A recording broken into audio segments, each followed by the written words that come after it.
this, brother.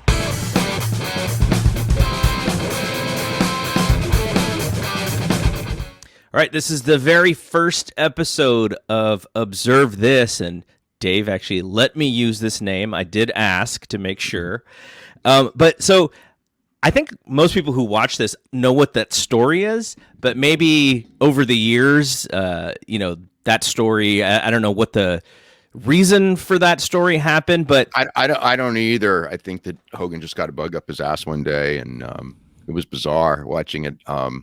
I just remember that we watched it, and then Brian Pillman called me that night, and he's just cracking up about the absolute paranoia about it, because he was just like, they went in there and they said, like, they basically gave away a finish, and then they said that Savage wasn't injured. We worked all the boys, and his one arm was half the size of the other, and then Luger worked on the arm to get a submission win on that very show that Hogan opened the show, saying we worked the boys and there's no injury. And it was just like, what is he?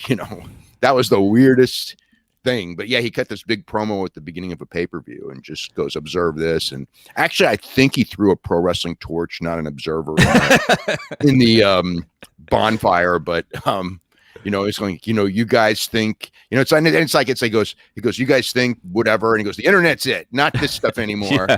And he's going like, you thought that like whoever it was going to win the battle royal. And the funny part was it was the guy, I even forgot who won World War III that year, but the guy who was supposed to win got changed. So we had the original one. And then the next week, the week of the show, we had who was going to win. It might have been Savage. Savage actually won. Yeah. I think it was Big Show was going to win 2 weeks before. So Hogan goes in there and goes, they think that the Giant's going to win the Battle Royal. And he's not. It's like, you're telling people who's not going to win the Battle Royal. And I already know it's Savage, and it's already been printed at Savage. And then Savage wins anyway. It was so, and then he's going like, we worked all you, and him and Savage are together, because Savage was in on that. He goes, we worked you. He's not really hurt. And it's like one tricep's half the size of the other. and everyone knows he tore his tricep. So it's like, whatever. They worked the boys on Randy Savage's torn tricep that he's had taped up. And then on the same show, it was insane. Yeah. It's quite the thing for like people who were watching wrestling back then and were subscribers to your newsletter, just to walk over to each other and just start saying, observe this, and recreate that. So it's kind of a fun thing for people to do. But okay, so this show is a video show. I do the podcast with John LaRocca, which is now on your website.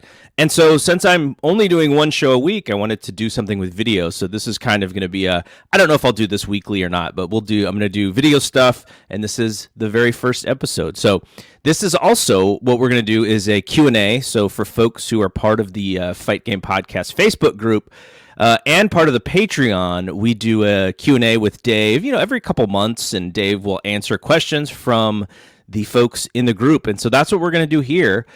So the first question is from Lan, and this is actually pretty timely because this second AEW show just got announced. And he was just wondering if you think there's a possibility of oversaturation for AEW, because now they have 2 shows on YouTube. Now they're going to have, starting in August, 2 shows on television. Do you see any of this as, replication of previous mistakes in wrestling? So here's the basic situation. Yes and no, in the sense that, yes, it's more than they need, but today it's all about providing content, and they're trying to build up a library with as much content as they can to be able to, whether it's do their own streaming service with lots of hours, or sell it to somebody like Vince did with Peacock. So the idea is because they're so new, they don't have other libraries. They don't have thousands and thousands of hours. So they're trying to create as many hours of content as they can. And that's part of it. And then, they're getting paid for more and everything. I mean, the idea of the 3-hour show was probably worse than the 2-hour and the 1 hour in the same week. But, is less more? Yes. Less is more when it comes, if it's one TV a week, like, will this hurt Dynamite ratings? I don't know, but I don't think the Friday night show is going to be as popular as Dynamite, unless it's completely loaded up and it's just one of those things where people realize. But I mean, a lot of companies have done 2 shows a week, although they were generally 2 1-hour shows. Back in the TBS days, I mean, they did have a period where they did the 2 hours on Saturday and 1 hour on Sunday. And then when Nitro came, you had the 2 hours on Saturday and the 2 hours on Monday. But the Saturday ended up becoming obsolete, but when they brought in Thunder, and the more TV you have, it's probably not optimum for that week and for people to keep up. But they're trying to be, like I said, they're trying to build a library. So that's the flip side of all this, and everyone's getting paid for content as opposed to getting paid based on selling tickets. If you're trying to sell tickets, the less TV is probably better. Just less TV and very focused on the programs and the house shows and the pay-per-view. But that's not the business now. The business now is to provide content and get paid for content, and more content means more money more things that you can sell to outside companies, especially they're a little bit behind on the international stuff, but I mean, obviously that's one of the things that they need to be working on is getting more international deals like WWE has, and even Impact has, for that matter. Do you know if Tony's idea for this show is to be any different from Dynamite? Like, I don't know if, maybe some of the younger talent, or maybe establishing more women on that show, like, or do you expect it to be like a 1 hour version of what they're already doing? Yeah, he said it's going to be like equal to Dynamite, a 1 hour version of that, with the same level of stars. And it has to be, because I think if they have lesser star power, the show won't do very well. It can't be like what Dark is. Dark is a YouTube show. It's completely different. And they need to have, he said it's not a B show. It's going to be a second A show. And then, what you just said about the whether to do the streaming service or whether to sell the content, it seems like, that changed the idea of what you could do with your content because of what UFC did, and then what WWE did with their network. Like that whole business seems to have changed so fast as far as like what might be the best option. And it might change again 2 or 3 more times in the next couple of years, because with different streaming platforms getting into the business, the idea is with all these people trying to get into the business and willing to do, I mean, the whole key thing with WWE is there's a certain value of their programming, a certain value of AEW programming and Impact programming and New Japan programming.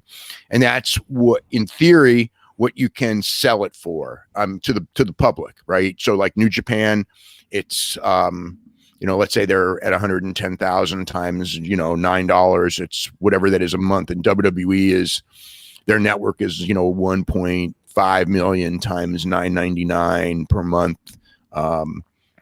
That's the value of their programming to consumers. But what you have is you have these new streaming services, and with UFC the same way, who are willing to greatly overpay and go into deep deficit spending. Like Peacock, I think lost, was it 841 million last year? So there, but the idea is we're going to lose money like crazy, but we're going to establish this service that in the years to come will eventually be profitable, but we've got to pay to get the rights fees to these important people like WWE, and overpay because they can make a certain amount on their own. We've got to pay them much more to get them to leave their own service. And WWE sees this and wants to do this. They did it in the United States, and now they're trying to do it in every market, get out of the WWE network and sell it to somebody who's willing to overpay. So the new thing is, and this would be for AEW, is not so much, like a year ago, maybe the idea would be an AEW streaming service, when they have enough content. And now the idea is probably to, whether it's HBO Max or someone, but find somebody who's willing to pay greater than market value and greater than you can make on your own. Because if you can make it on your own, you don't need to sell it to them, and make money that way. So that's the new thing.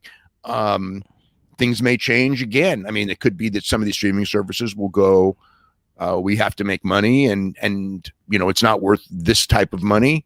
When that day comes, someday that should happen. I think DAZN's like the perfect example of an idea of someone, where they were, willing to lose tons and tons and tons of money. And now all of a sudden, as we've seen, with dropping Bellator and the problems with Canelo and everything, that that day ran out, and now they're not willing to lose that much money, and now everything's a mess. The boxing thing seems to be tough for DAZN because you don't. It's not like UFC where if let's say they worked with UFC, Dana White controls the whole ecosystem, so you don't have to really worry about can we get Canelo to fight X because like it's just fights that Dana is going to set up. But with boxing, the different promoters and like that whole imagine signing Canelo and then signing Triple G and going like, okay, in Q4 of this year, we're going to make so much money because we're able to put on this fight. And then Canelo going like, no, I don't want to do it. Like you can't plan anything. Like it's so crazy. Yeah. You can't plan. You can't plan with boxing. Whereas with UFC, you're going to get your 12 pay-per-views on these dates, and they'll fill it out, and they have enough stars to fill it out to be decently well, like WWE, which is another one. WWE is going to do their pay-per-views on these specific dates. AEW is going to do their pay-per-views on specific dates. With boxing, it's all so much star-driven that you don't know the dates and you don't know what matches, and the matchups themselves are so important. Whereas in UFC, they're important for sure, but the idea is as long as you get, you're going to get your 12 fights and you're going to have a decent enough star power. Some months will be better than others, obviously. And with WWE and with AEW, you're going to get every star on the show on every one of these pay-per-views because that's just the nature of the beast. All right. Next question is related to the pandemic. Just what lessons you've basically learned because of the pandemic about business that you never really thought about before? I think that we really learned that the visual and the location of where shows are taped is far more important. I always thought it was the show. I always knew like the atmosphere and the look is important, but I didn't think it was like, worth 15% of your audience. And it is. And also how important fans are. I think everyone in wrestling's learned that you can try to replicate fans, but without fans, it's not nearly as good. I think that it's also shown how not important touring and doing live shows is really in wrestling. I mean, it was always thought you have to do it for a variety of reasons. Before it was the way to make money, even after it was the way to make money. It's just you have to do it to keep fans invested, and you really don't. You have to do it to keep guys sharp, and you really don't. It's really good for young talent to work. And I think that the younger talent in both AEW and WWE and also and independently, they did get a year knocked off of their training and learning. So that is a thing. So that's gonna, from an independent standpoint, I think the indies were hurt really bad. The people who, it's funny because I just remember with Kidani a couple years ago, going like the television bubble is going to burst and, United States is going to be in trouble, but we'll be okay because we rely so much on touring and, we don't need a network deal or anything like that because we can make money just touring and we sell so much merchandise. And then all of a sudden this comes and it's like, wow, you lost, unforeseen. Who would have ever thought that as long as you provide a good product and you're selling out every, so many of your shows, that you're in any trouble. But it's like, man, they're the ones who are in trouble because the people with the guaranteed television deals are the ones that look. AEW is probably doing, I don't know if it's as well financially, but not so far off. WWE is doing better. UFC is doing better because of the idea of not running shows. Also for UFC, one of the things I think that they found is that, okay, for the pay-per-views, running in these big arenas is good, but these Saturday night shows like the one that they had last night, they can go and tour now. They can go whether, there's plenty of states they can do. There's states they can do half houses, and they are probably going to do everything but the pay-per-views in-house at the Apex because it's so cheap compared to, taking everything on the road and going to Austin, Texas, or going to, St. Louis, Missouri, or whatever the city is, Nashville, Tennessee, and taking everything there and flying everyone there when they've got everything set up in Vegas. They've got their little gym and they don't have to sell tickets in their little gym and they can run the shows. And the shows, there's pluses and minuses of UFC with and without fans. But it's not necessary. Like with pro wrestling, you run without fans and it's dead. with UFC, I've watched a lot of these shows without fans, and I'm fine with them. Actually, kind of like it better in some cases because it just feels so much more intimate. Now, when you see a live crowd and they go crazy, like there is something to that. But if you want to like study the fights, it's so intimate with very little fans. Right. Also, a positive of it is as far as judges and judging, not necessarily that the judging's gotten better or anything, but you're not swayed by the fans. Because I remember years ago, it was always like, oh, when the fans go crazy, it sways the judges, and it does. And I remember like people going, because I've judged and everything, and I go like, they should put judges in like soundproof booths so they can't hear the fans. And it's like, yeah, but then you can't hear how hard the strikes hit, and then you're completely that's messed up too. Yeah. So it's a necessary evil. If the judges could not hear the fans but could like get the impact of the blows, yeah, it would actually be better for judging not to have fans in the building. Yeah. Okay, so that question was from Jeremy. This next one is from Peter. Any fond memories traveling to Canada? I know you've been to Canada for GSP fight. Have you been to Canada for other reasons? Vacation or pro wrestling? I went to Expo 67 in Montreal, but I don't really remember much about it other than I remember it being a great trip. Aside from that, I have not been. I mean, I've been to Toronto a couple of times. I did like a book launch party in Toronto, some negotiations at times in Toronto for different deals that didn't happen. And then the GSP fight. But I like Toronto. And I love Montreal. But Montreal, I've only been to Montreal for UFC shows. That's the only time. But yeah, I love those cities. I've never been to Calgary. And, if things had changed and the business hadn't changed, I'm sure I would have gone to Calgary. It was one of those places I always wanted to go. And believe it or not, I've never been to Vancouver. And that's like I will go someday, but that's like for vacation purposes. That had nothing to do with wrestling. I hear nothing but great things about Vancouver. I always want to go to Vancouver and Victoria, but it's one of those things where I don't do vacations that don't have to do with wrestling very often. I always said, like, when I get older, that's like I'm going to go to retire. Vancouver. When I retire, I'm going to go to Vancouver, and I will. I'll go to Vancouver when I retire. All right, next question is about women's wrestling. And Larry is just wondering if women's wrestling has ever been a draw in the United States. And even now, when it's a much bigger focus, what do you think about the popularity? I mean, look, we've seen examples when it comes to television ratings and quarters and stuff like that, where women matches have done very, very well. I remember a Sasha Banks match in Charlotte where, they did a great, really good quarter hour and everything. So, I mean, it's, and when we would get the quarters for TNA, and the women did real well with the beautiful people and with Gail Kim and everything. So as television, yes. Now, as far as arena stuff goes, it's harder to prove, because it's such a, the WWE is such a package. And I don't think we've ever had, like, we had that one WrestleMania, and it was the biggest match at WrestleMania, and WrestleMania, did all that, but WrestleMania was going to still sell those tickets no matter who you put on top.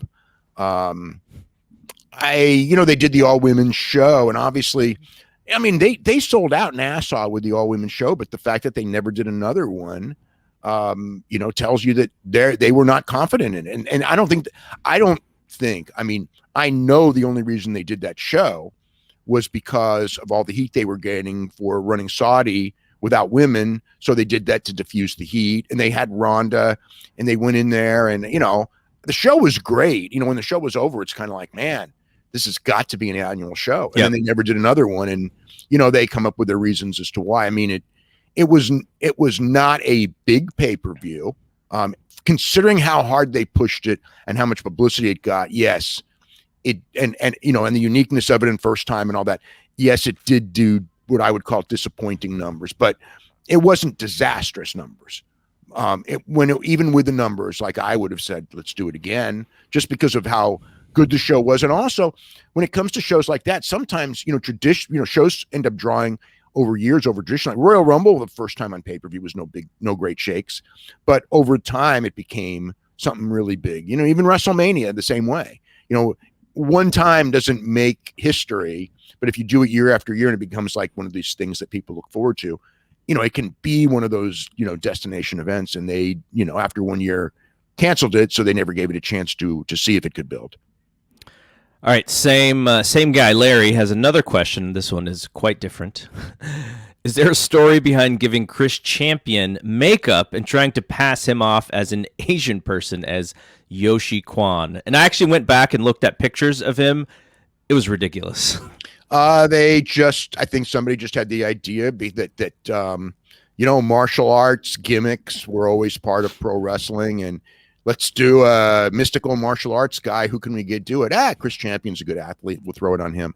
I don't think it's anything more than that.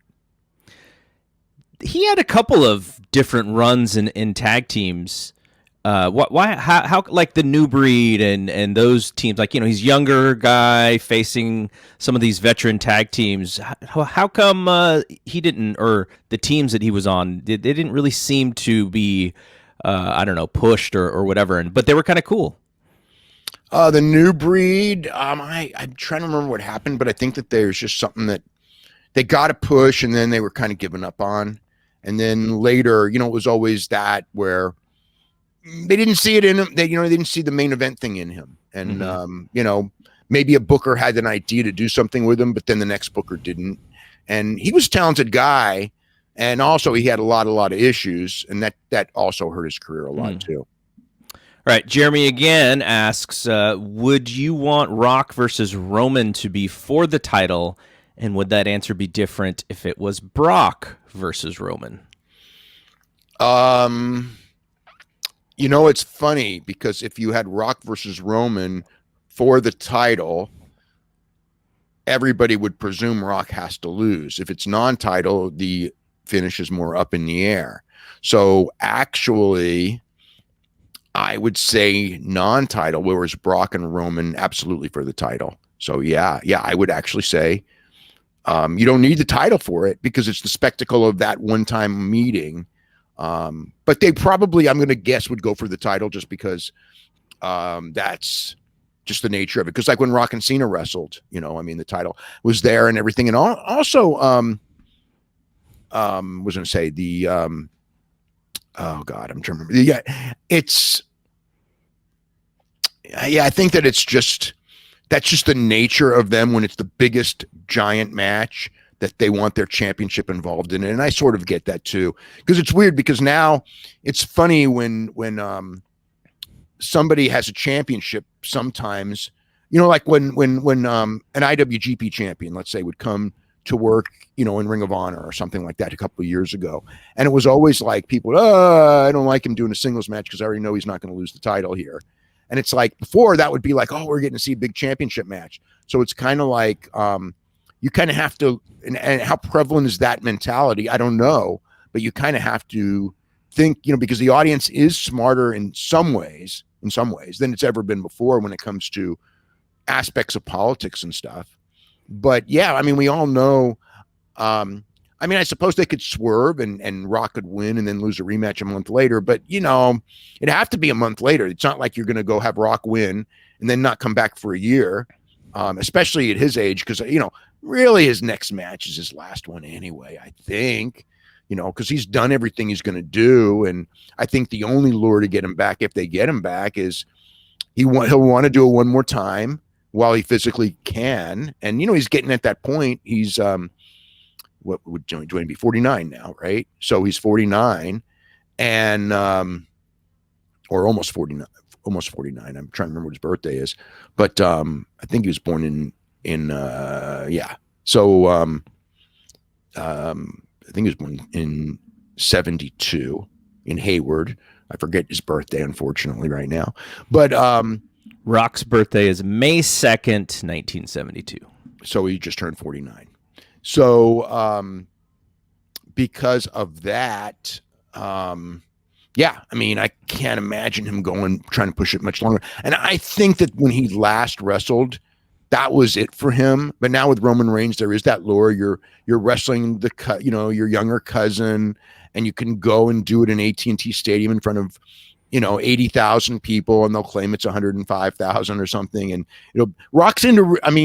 I don't know now because it's not like I've talked to him in, of late, but I know when I was always in touch with him, he is very into records and he is very into box office more than, not more than old wrestlers, but more than current wrestlers by far. It's like when he comes back, it's like it was a big deal to him to go in there and break the gross record, when he did the Cena match, the first one. That was like big, and that's why. And like to break a live gross record, like whatever it is, like if he goes to AT&T and they'll jack up the ticket prices and they'll set the all-time gate record, to him, that was always a big deal. His box office numbers in his movies, huge. That was always something that he talked about because he grew up the son of Rocky Johnson and going to wrestling and, what was the gross? What was the gross? Kind of like with me, it's like, that's the all important number. And so he still has that mentality. And, the idea of being able to go in there, he's never going to break his pay-per-view record with John Cena. And I know Trump did more buys, but Dwayne did more revenue. So he's got the revenue record, which again, growing up when it's gross and not attendance as the main number, the revenue record's actually more important than the total buy number. So he's got the pay-per-view number that will never be broken.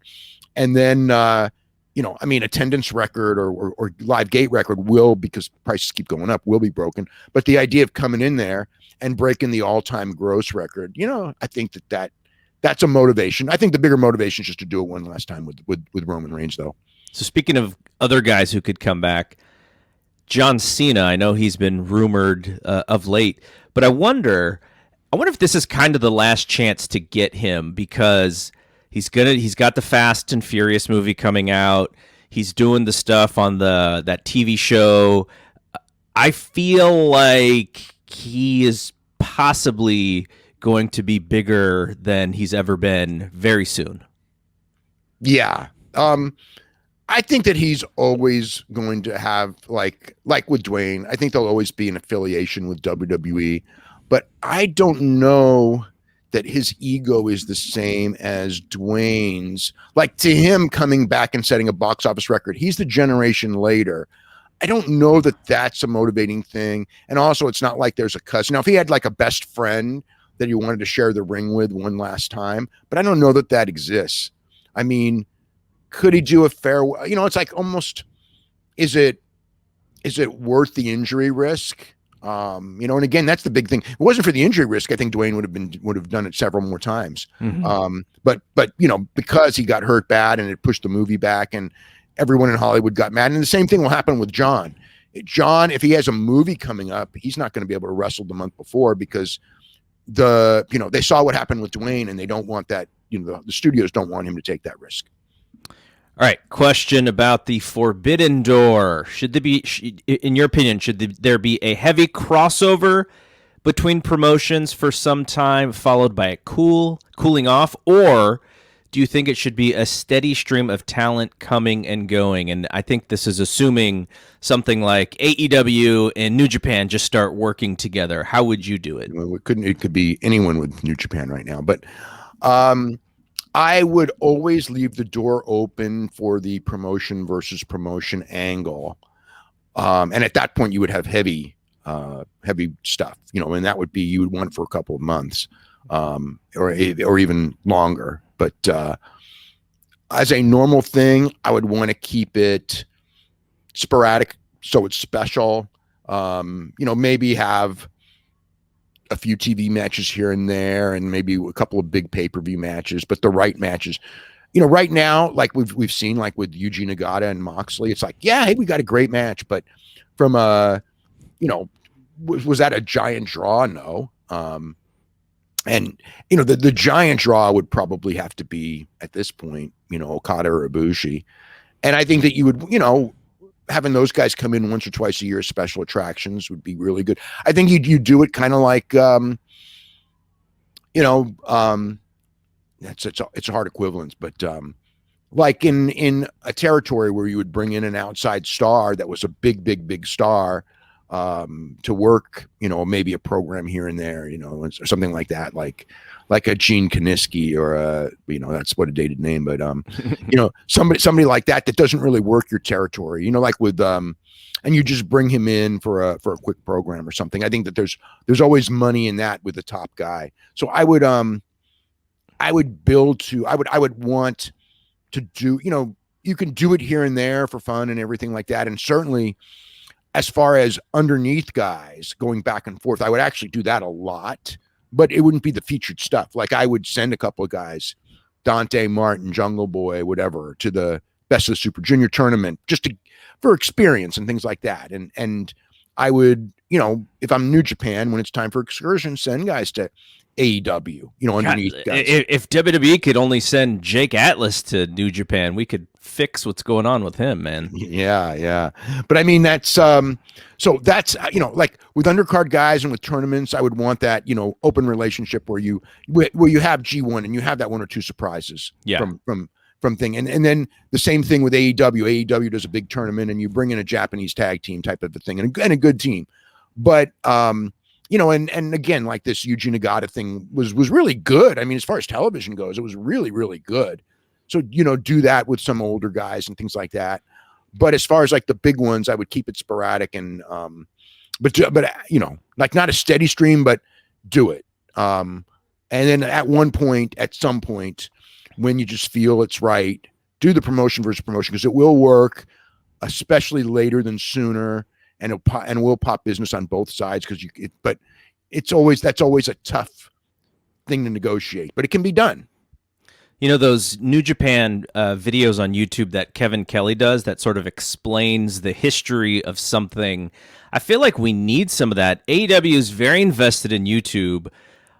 They did that one video package with Yuji Nagata the week before the match, which was great. Really good, yeah. But 2 weeks before that match, they had John do a promo, and I think he was reacting to something that Yuji Nagata maybe had said that I hadn't seen. So I almost wonder if, because AEW does such a great job with putting content on YouTube, but especially when you bring over someone like Yuji Nagata, like, I don't maybe even pay. I don't know if you could pay Kevin Kelly to do it, but like there's like some history. Like if you did a 5-minute video on the history of Yuji Nagata and why this is important, and then why John wants this match, like I think that would have been really effective. Because I don't know. Sometimes I think that they kind of take it for granted that their audience knows what's going on, and even the hardest of the hardcores, there's so much content. You're going to miss stuff. And sometimes I think that they believe that their audience is just going to catch everything and know everything that's going on. Yeah. I mean, that's the one thing where YouTube's valuable. But the problem also is that when it's YouTube, such a small percentage of the audience is actually going to see it, where when it's on television, they'll see it. But the problem is that for the AEW television show, those things, they're investments that are, sometimes you have to do it and should do it. But you also know when you're battling minute by minute that's, people want to see, action is what draws on AEW television. And sometimes some interviews do, but they're usually in-ring interviews, but sometimes for entertainment purposes, you do stuff on location, or you do video packages, which, like to me, they're necessary. They're good. They build the soap opera aspect. They build the anticipation of a match, but it is like, an investment, because it will not usually pay off in ratings at that moment. So it's a weird balance that they have to deal with. I mean, sometimes I wish, but again, the nature of the business has changed. Before, the reality is that nobody cared about TV ratings until really the Monday Night Wars is probably when it first became something big. And that's when everybody overreacted, because TV still wasn't even the primary way that they made money. Pay-per-view was really the big money thing then, but now it's TV. And then the problem with that is that there's things that are good for building long-term, but are not good for that week on TV. And then everybody will look at the TV number and overreact to the TV number, like you're doing terrible or whatever. So it's kind of a bad thing in some ways when there's, but it's the nature of the beast. You're getting paid by TV. If, before we would react to the pay-per-view number or the live attendance number. But that's the idea of actual good TV is driving, or was driving pay-per-view and driving live attendance. It's still for AEW. One of the aspects of TV is driving the pay-per-view, not so much live attendance, because live attendance is, it's not like you build matches and those matches are going to draw on live attendance unless it's like a blood and guts or something like that, which probably would draw more than the usual thing if you were on the road. But most of the time when AEW is doing these Wednesday tapings, it's AEW's coming to town for Dynamite and you buy your tickets. It's not like you're buying your tickets for, John Moxley against Chris Jericho or something like that in whatever city in Los Angeles. All right. Very similar question, and you may have even answered this, but Paul wanted to know if WWE and AEW should cycle wrestlers in and out of storylines and give them time off or send them to different companies or territories. And I guess the other question is it even realistic that this could happen, in your opinion? Well, one of the reasons that stuff used to work is because you would only see your own local television show. So when a guy would leave, and go to, let's say you live in Georgia, and the guy would go to Florida for a year, and then he'd come back and he was fresh and he kept working and you didn't see him. So it was like, now he's back. It's cool. As opposed to seeing him every week, because no matter where these guys go, you're going to see them. Even if it's not on television, you'll see them. You can see them streaming. Now, is it beneficial to send guys to places like New Japan has done? Young guys go, absolutely. Absolutely. Would it be great to send Private Party or Top Flight to Dragon Gate for 4 months and have them work nightly with those guys? They will come back, far superior wrestlers to when they left. Would it be good to send guys to New Japan and study that style? Or even Mexico's a mess, unfortunately. But if Mexico was not a mess, would it be good to send a guy to Mexico? It's hard. It's a hard life, because when you're used to American life and you go on those long bus rides and everything like that in Mexico, it can be very, very tough mentally.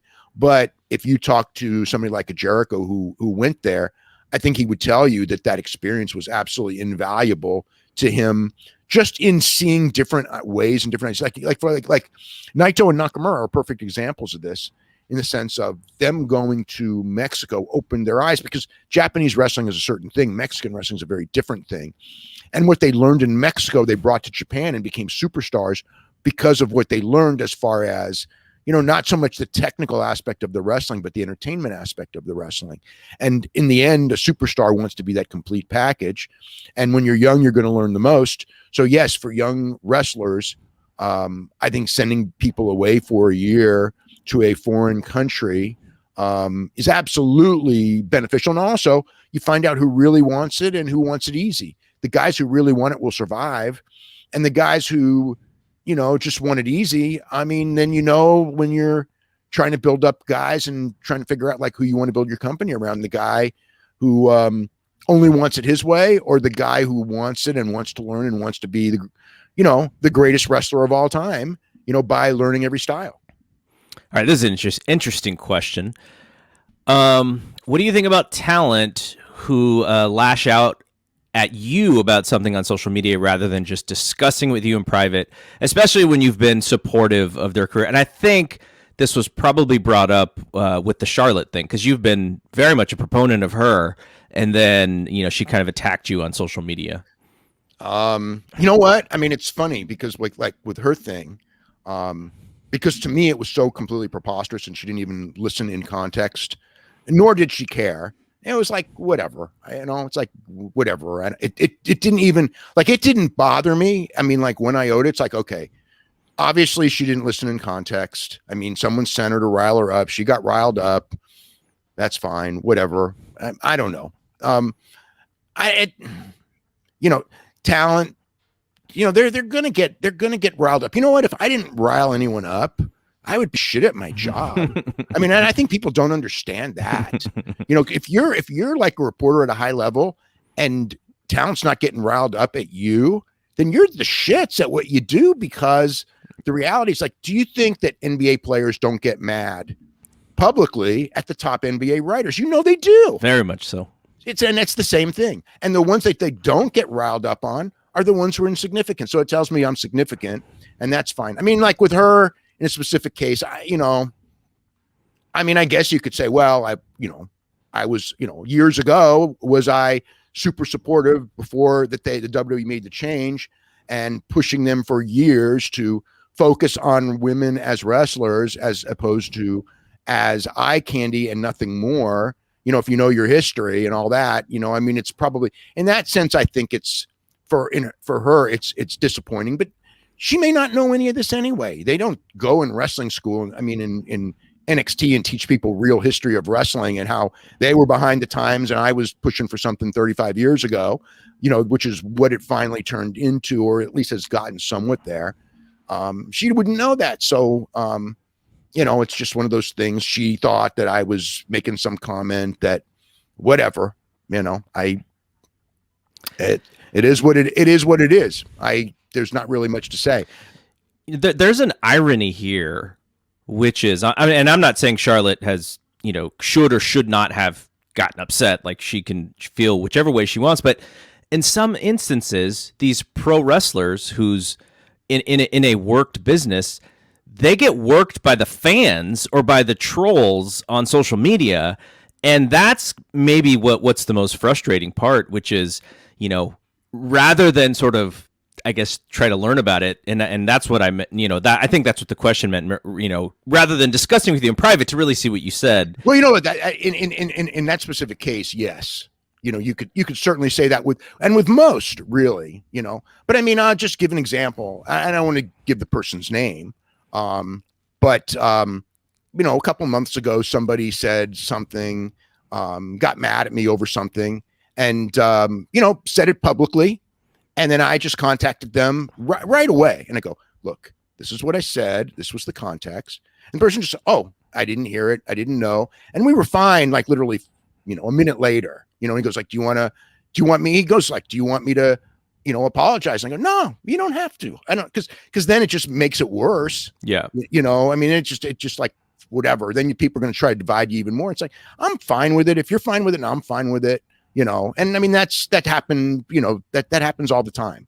So it's like, whatever. So, but yeah, that it's just, but that's the nature of the beast when you are, I mean, it's in a sense, it's a credit to me that in the sense that so many people want to, do this and everything. And yeah, it's kind of bad for the wrestlers, but sometimes I'm sure that I will see something that's out of context and I'll react to it too. Although I certainly can't give you like one example of something where I got mad at someone and then someone said like, oh, you got it out of context. And this is what I said. I can't, you would think it would have happened, but I can't come up with one where I go, oh man, okay, that's the context. Sorry.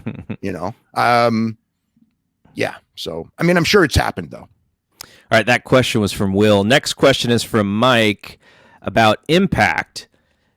Wondering if you have the latest pay-per-view numbers for Rebellion, and you mentioned working on getting specific Impact buys numbers for the last year, and curious if you've been able to get those. Well, I mean, I know from television pay-per-view, I mean, Rebellion was much, much bigger than any show that they've done since, they lost Spike. I mean, as far as a final number, I don't know what it, I mean, I have an idea in my head, kind of what it is, because I know that the day of the show, they had already surpassed on streaming buys what they had done on total buys for the Slammiversary last year, which was the most successful show that they had done in years. So Rebellion blew that number away. But what that means, I don't exactly know. I think I know, but, I don't want to throw out a number, but I mean, as far as television pay-per-view buys, not including streaming buys, yeah, I mean, I have a pretty good, I mean, I'll be printing that stuff in the Observer for every company. I guess it's only Impact, Ring of Honor, and because, well, no, I shouldn't say that. I had in the WWE number from the show from WrestleMania Backlash in this week's issue too. So, but with WWE, obviously the number's kind of meaningless, but with the other companies, it means a lot more. So yeah, I mean, well, I kind of have that. They did better than Bound for Glory. They did 7 times Bound for Glory numbers, which is impressive gain to say the least. So yeah, I'll have, God willing, I'll have all the pay-per-view numbers for boxing and for pro wrestling and anyone else that wants to do pay-per-view. Those boxing numbers you printed were scary low. Boy, weren't they though? Yeah. Boy, weren't they? Yeah. I mean, the one thing that I got a feeling that a lot of the boxing people are kind of fudging their numbers. Well, I mean, certainly like that, the Jake Paul fight. I mean, with Ben Askren, I mean, when they started like 1.5 million, it's like, that's just fantasy. That is just complete fantasy. They did well, don't get me wrong, but no way. All right. From David, who is the most surprising person to ever subscribe to the newsletter, if you can say their name? I have no idea what, I mean, in what sense? And I wouldn't even know now. No White House addresses? No White House. Nobody from the White House.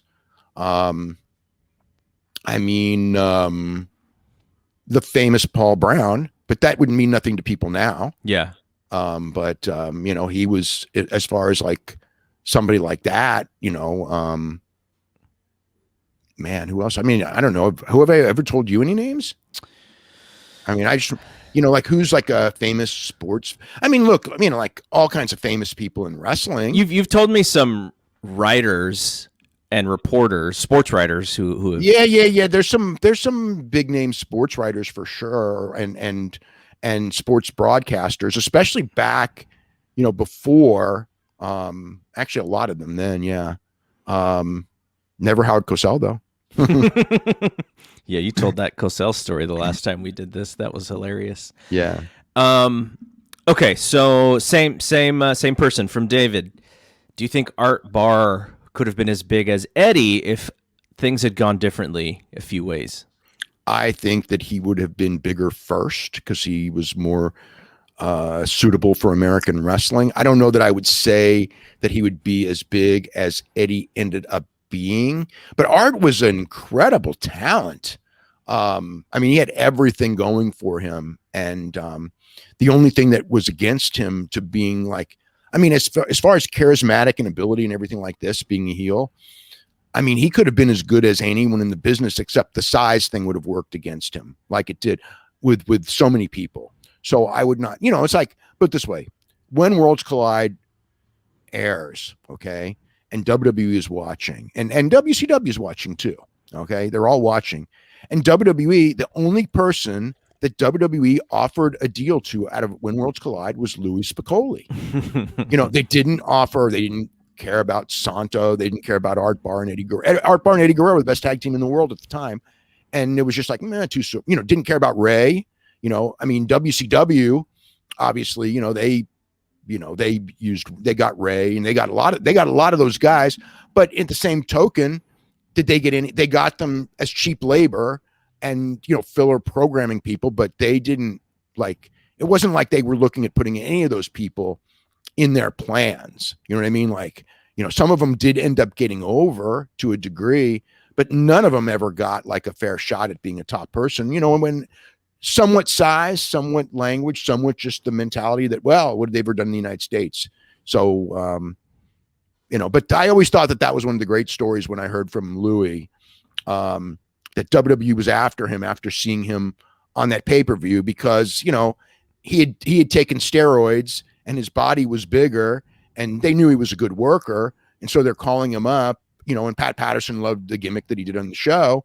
And then I would talk to Art Barr, and it's like, you're from WWE? No. And it's like, fuck. I mean, what I mean, it's like, are they this blind when it comes to evaluation of talent? And they were.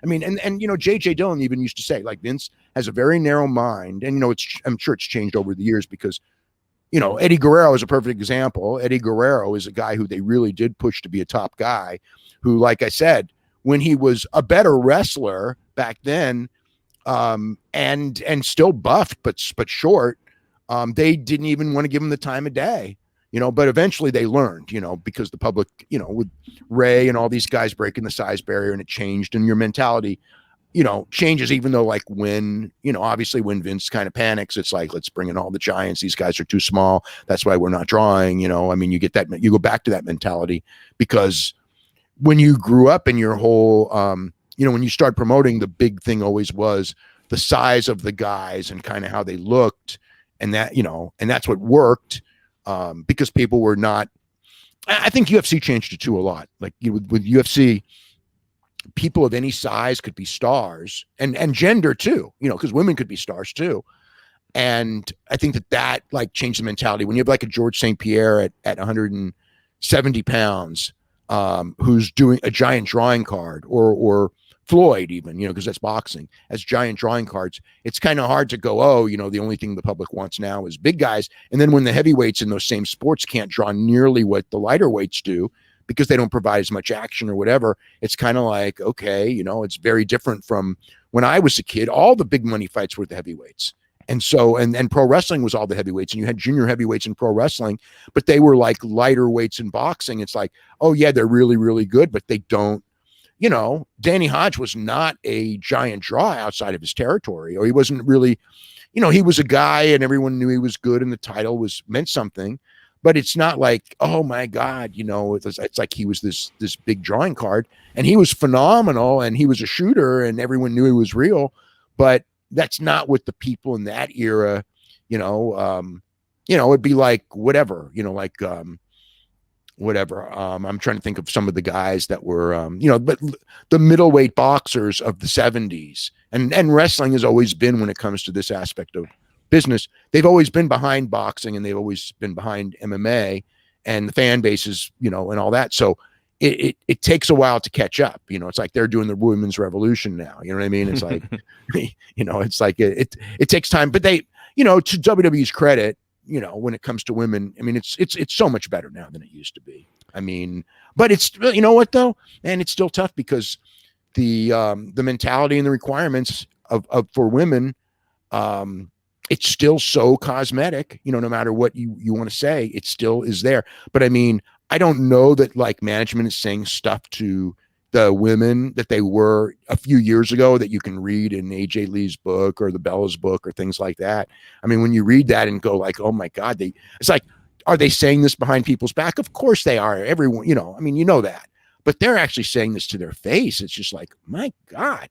I mean, I would be, and it's so funny. And then Charlotte Flair's mad at me not even understanding what I said. And think of what like AJ Lee was told, by John Laurinaitis. And it's just like, come on, Jesus Christ, why don't you look at your own management? You know what I mean? Mm-hmm. And they're still there, but whatever, it's just like, and again, it was a different world, and I'm not defending it, but it was a different world. And I certainly hope that nobody is being told that now in any company by management to that degree. All right. Last couple questions here from Kevin. Have you ever thought about quitting covering wrestling to cover MMA exclusively, or even vice versa? Have you ever imagined what would lead you to quit covering wrestling? Okay. Wrestling to MMA exclusively. So this is a weird one. When I first negotiated with Yahoo, there was, I mean, that was, I don't want to say it was my goal, but it was sort of an understanding that after a couple of years, I don't think I would have quit covering wrestling, because I've invested too much in it. I'm like Mike Tenay. I'll give you an example. Like, he's not even working in wrestling anymore, but he watches every show, and we talk about every show, and he knows what's going on in wrestling better than anybody, but he's not working in it, because it's almost like he knows, like I know, that the minute you walk away, I don't want to be like guys, and everyone knows who they are, who like walk away or aren't in touch, and then they spout stuff. And I listen and I go like, man, you used to be so smart, and you don't even get it anymore. I'm scared to death because of the Watts thing. When Watts was the smartest guy in wrestling in 87, he comes back in 92, the world has changed. And it's like, he's saying all these things to me. It's like, 5 years ago, you're right. And it's a completely different business now. And I knew day one. I remember talked to Watts for 2 hours, or listened to Watts for 2 hours, because he didn't get any words in. And then, immediately called Brian Pillman, who ended up being perfect, I mean, who ended up getting into it with Watts. That was another issue, but I called him right away. I go, Brian, it's not going to work. And he goes, what do you mean? Isn't Bill a genius? And I go, you can't walk away from this business for 5 years and walk back in. It changes. We don't know it. We don't notice it because we're in it every day. But when I hear, his different thoughts, like, he would talk about different talent that 5 years ago was great, top talent, great workers, but they were old now, or older, and they're not top talent anymore. And then there's young guys who has no clue who they are, and they're the guys now, and the style's different and everything, like then he bans the top rope rule, which was like, that was like, and he had great logic for it, but the reality is that was just the wrong thing to do at that time. So, I would never not watch, I would never fall out of touch with wrestling just out of the fear that if I ever want to get back in, I would be, just like everyone would be. There's no one who wouldn't be. There's not one person who's immune from it, because we've seen with some of the smartest guys, many of the smartest guys, we've seen it happen. So, but yeah, I was thinking of like full-time MMA and less time pro wrestling at that time. And then things happened, and some of it was that the website started doing really, really well. That was part of it. And just, now I won't turn my back on MMA now, but it's definitely a lesser focus than pro wrestling, only because pro wrestling now is so time consuming with so much content that like I didn't watch Invicta's first show, which I would have, a couple of years ago on Access. I have to pick and choose on Friday nights. It's SmackDown, Bellator, and Invicta all on the same night. Then last night there's UFC and there's the Hanakamura show, which I did pick UFC over, but I will watch the Hanakamura show. There's so much content. You can't be the best at both. It's impossible. I couldn't do it. So, but I'm going to always keep my fingers in the pie of both. You told me that you would never stop watching MMA because you just learn too many things from it. I would never completely stop and I would never stop following boxing because I learn about what wrestling can do, because as of things that we even talked about today, they all, so much of the stuff came from boxing, with the smaller guys drawing, in the Ray Leonard era, which, again, that's when I was like, God, these guys are drawing now.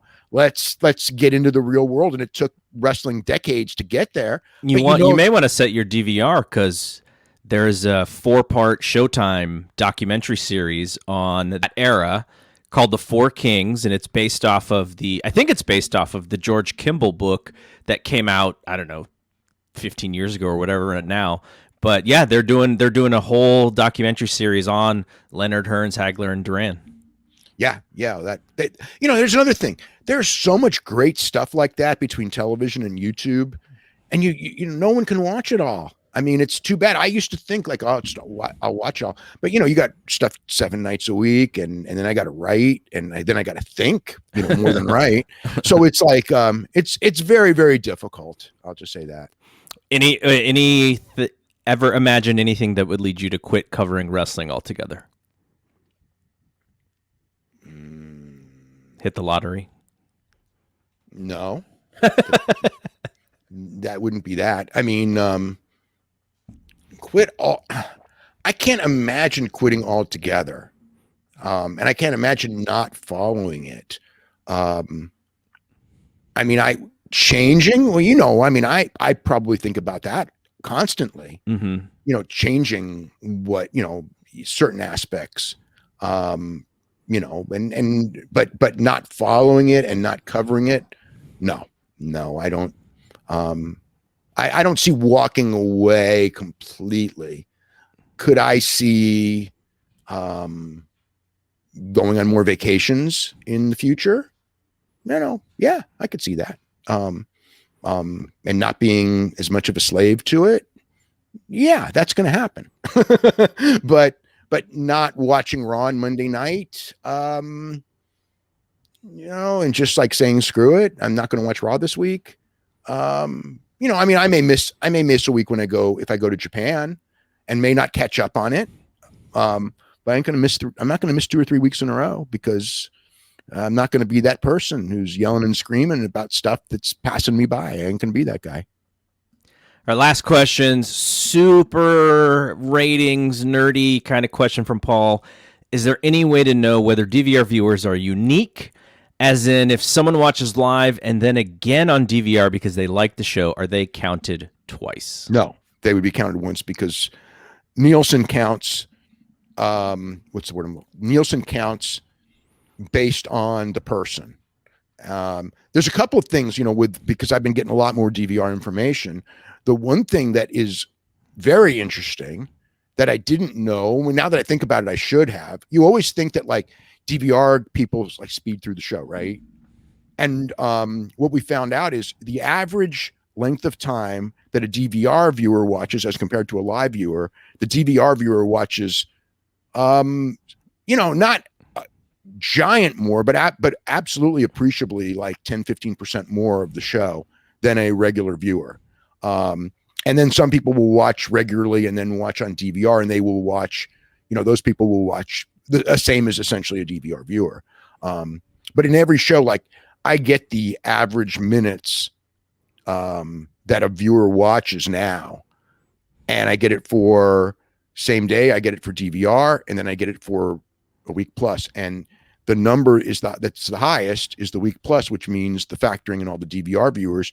And the DVR viewers, actually, if you factor out the live viewers and go with the DVR viewers only, I mean, actually, it is. When I said it's not significant, it's that's actually the average at the end of the week ends up significantly, or let's say 10 minutes more a show, okay, which is something. But if you actually factor out the live viewers, it's actually it's actually way more. I mean, like the people who watch on DVR actually tend to watch the whole show. And it's funny because they are actually watching more commercials than the live viewer. But everyone thinks it's different, and logic would tell you it's different. But that's actually the case. Is you're watching the DVR viewers. I mean, the DVR viewers watch the whole show for the most part. Whereas the live viewers, and one of the reasons they don't is because live viewers, you have people switching back and forth, and people who watch for 5 minutes. And the other one that's interesting is because I got it for all the NBA games this week, and what was the other one that I got? And UFC. So just this past week is that wrestling fans watch far more of the show than NBA fans watch of the game, with the exception of the Warriors game with the Lakers, which actually the Warriors-Lakers game live was bigger than any wrestling show for the most part is going to be. AEW fans watch the highest percentage of the show every week than any other show, which is expected. But the Warriors game with the Lakers on Wednesday night, those people watched live 64% of the show, of the game, whereas the first game, which was that the Spurs and the Nuggets, the Wednesday. Spurs and the Grizzlies. The Grizzlies. I'm sorry. Yeah, the Grizzlies. So the Spurs and the Grizzlies game was like 40%, which is much lower than a wrestling show. UFC is like 40%, which also means that there's a lot. Those UFC shows are long, though. No, the one that I just talked about would have been last Saturday's show, which was a 2-hour show. Oh, okay.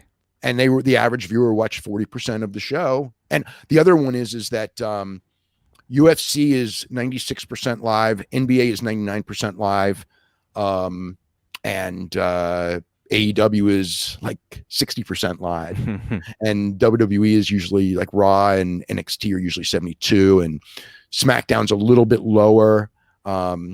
But yeah, so there is that when people say like sports are DVR proof, I will say that UFC and NBA are, but pro wrestling is. I imagine pro football is 100% DVR proof. Well, we will know, because I will, during football season, I will make sure to check out some football game numbers. I'll probably get them on every Monday night. It is so hard for me to watch a football game later because it's almost impossible for me to not get some sort of information from somebody because the football's so big. Yeah, but like, I almost never, the only exception would be like the big shows that I'm watching live. When they have an afternoon show on a Sunday in Japan where I can watch it like at 10 o'clock on Saturday night in the United States. I almost never watch New Japan Pro Wrestling without knowing every outcome. Even when I try not to, like sometimes I go, I'm going to wake up and I'm not going to turn on the internet. It's like I end up getting a phone call. I end up looking somewhere, and it's like, I go on Twitter and I see the finish. You know what I mean? So it's like I always know, and it never made a difference to me. I mean, like with football, it probably would, but I think with wrestling, because so much to me, it's not the outcome as much as the outcome's important, but it's the getting to the outcome. And so like I, I grew up watching All Japan and New Japan, and I would get the tapes of the TV show, a week, 2 weeks later at the video store or through the mail through, one of my friends, both. And I always knew the result, the finish, and the time in every Misawa match and Kobashi match and Muto match, that entire thing. And I never enjoyed it less because of it, because I think wrestling is one of those things where, it's the journey to the destination and not the destination. Whereas football, I think it's the destination. It's like who won is all of what's important. Whereas in wrestling, who won is a small part of what's important. All right, that is it. Thanks for doing this. This was a lot of fun. I think people are going to really enjoy this. And so thanks for being on the first episode of a show that is sort of in, I guess, I don't think Hogan meant it to be in your honor, but we'll make it in your honor. Observe this.